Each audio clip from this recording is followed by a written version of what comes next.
Alors le regard, c'est une chose, mais c'est un miroir qui nous est tendu, en fait, ce regard. Et c'est cette image qui nous est renvoyée, qui est souvent impitoyable, parce que la plupart des maladies de peau ne suscitent absolument pas d'empathie.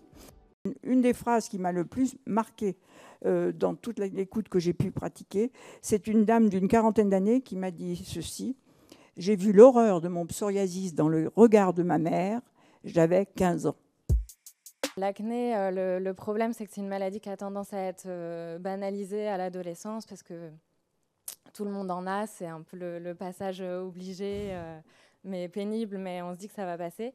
Et parfois, ça passe pas. Et donc ça, c'est l'acné adulte. Enfin, parfois, ça apparaît aussi à l'âge adulte. Et là, ça devient plutôt tabou. Depuis toute petite, on refusait à l'école à ma fille de donner la main, juste parce qu'elle avait la main qui était rugueuse, juste parce qu'elle était rouge, juste parce qu'elle n'était pas comme les autres. Donc la main, ce qu'il faut vraiment comprendre, c'est que la main, c'est le début. Et comment un enfant, un jeune, peut se construire, psychologiquement parlant, quand il y a un tel impact. On se rend compte que 37% des patients ont des difficultés à dormir. Donc ça, c'est vraiment quelque chose qu'on met souvent en évidence parce que les démangeaisons sont souvent plus fortes en fin de journée.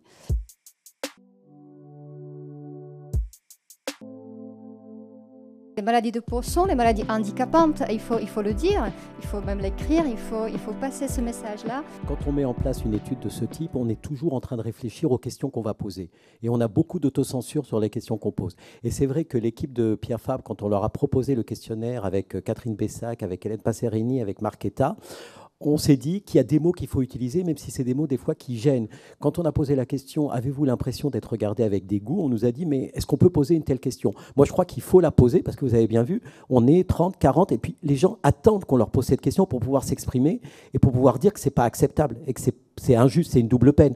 Donc je veux dire que aussi, il faut avoir le courage de poser des questions et souvent, quand on met en place des questionnaires vers les patients, il faut le dire, hein, dans le promoteur et l'industrie, on essaye d'être toujours très politiquement correct. Donc merci quand même Marquetta de nous avoir offert cette liberté de ton qui est un peu la nôtre.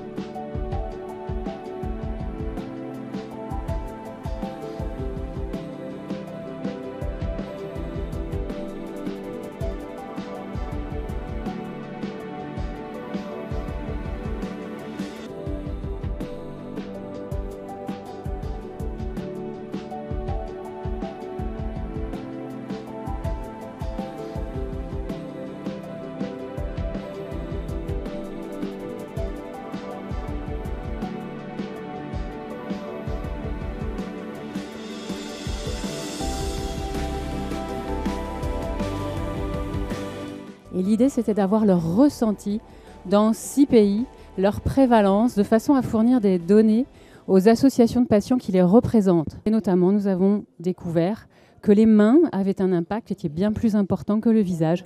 Et ça, c'était aussi une surprise. Donc l'important, c'est de fournir des données, mais aussi de développer notre connaissance de la souffrance du patient.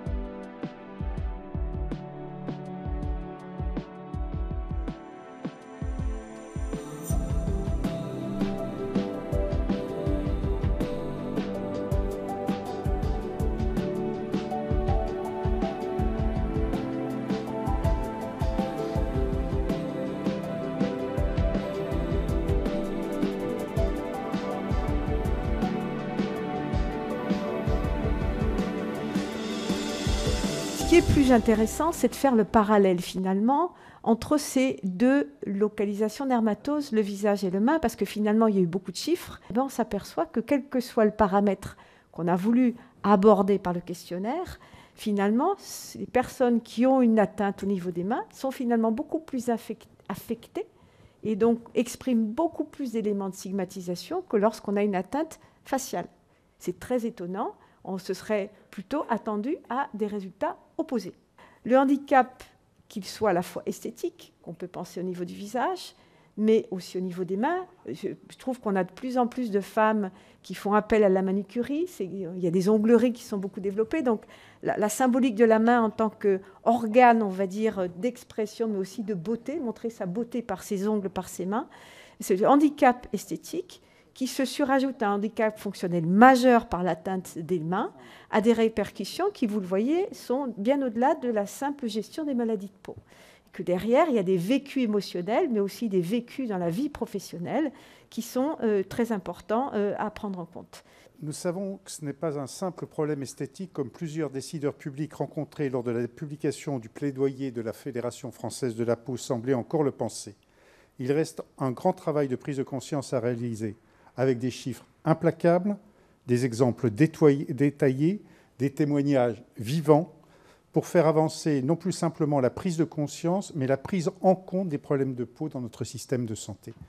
Et je crois que tout le travail d'études qui peut être réalisé, qui peut être relayé par les associations de malades et qui peuvent donc aussi étayer au travers des exemples, sont de formidables leviers. Et dans le cadre de la presse, il est clair que vous atteignez les personnes au travers de chiffres, mais aussi de témoignages. Et là, on a une réalité de témoignages qui sont implacables. Disons que les enquêtes médico-sociales telles que celle-ci ont vraiment toute leur place dans notre plaidoyer et dans le regard qu'on peut avoir sur la maladie.